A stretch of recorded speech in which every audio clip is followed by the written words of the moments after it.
Hello family, કેમ છો બધા? મજામાં?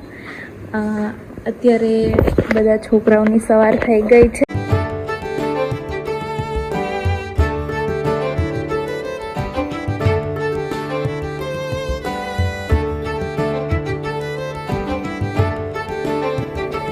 અત્યારે બધા બચ્ચાઓ એન્જોય કરી રહ્યા છે.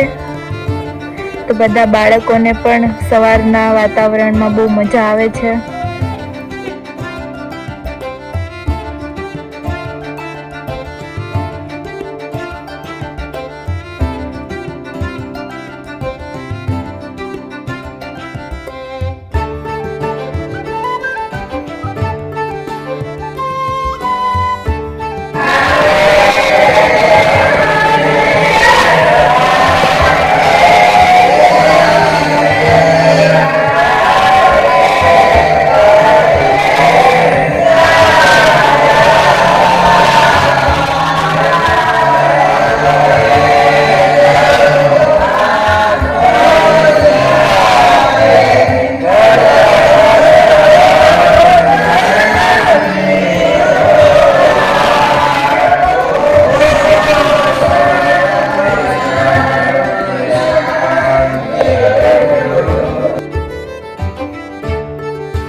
સ્ટાફ નાસ્તો કરી રહ્યા છે. અત્યારે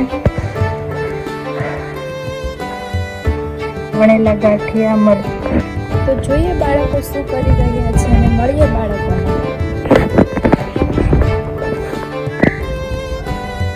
કેમ છો બધા બાળકો? શું કરતા હતા? અરે વાહ ભાઈ વાહ, તો સંખ્યા પાર કરી ગયા ને.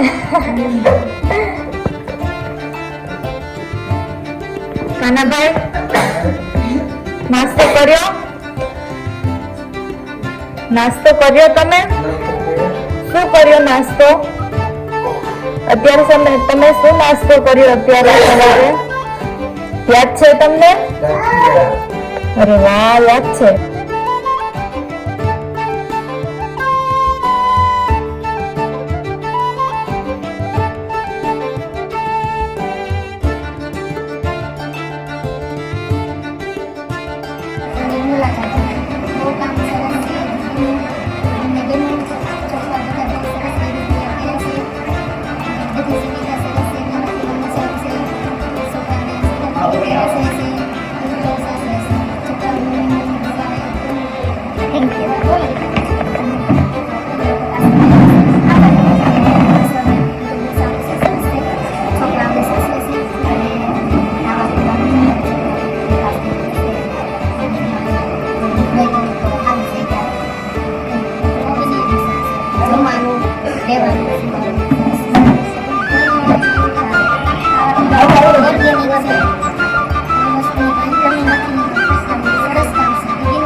આપણા કમી ગામ છે સલાણા ને નેસડીની વચ્ચે.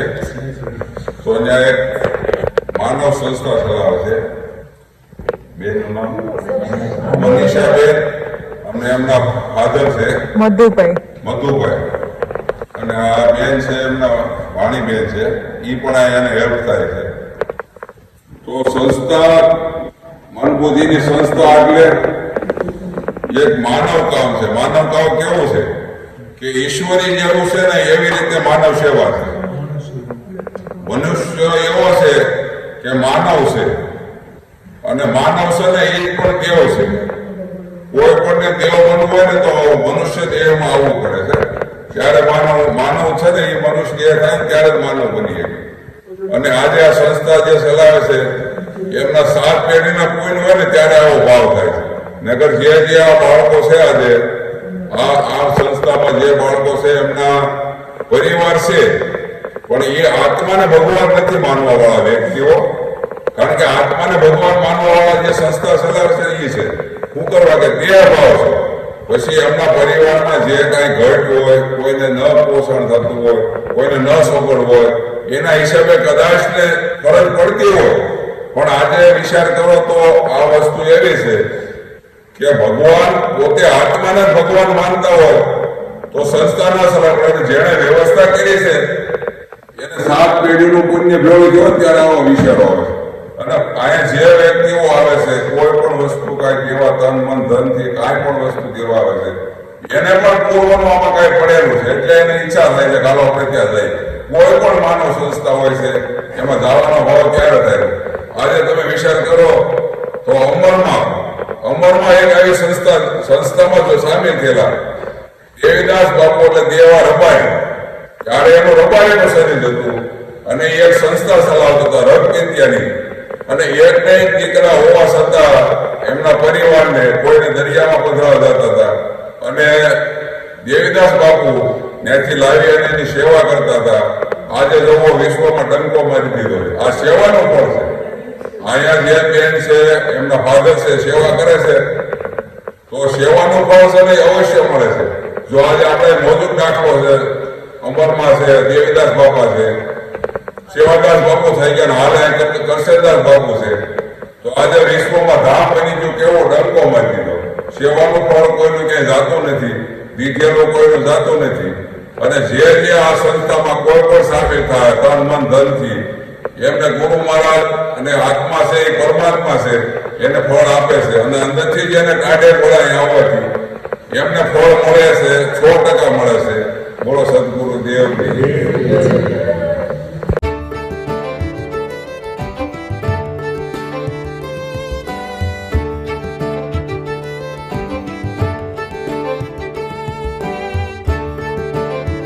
જો વિડીયો ગમ્યો હોય તો વિડીયોને લાઈક કરો, શેર કરો અને કોમેન્ટ કરો. આવા જ વિડીયો જોવા માટે અમારી ચેનલને સબસ્ક્રાઇબ કરો.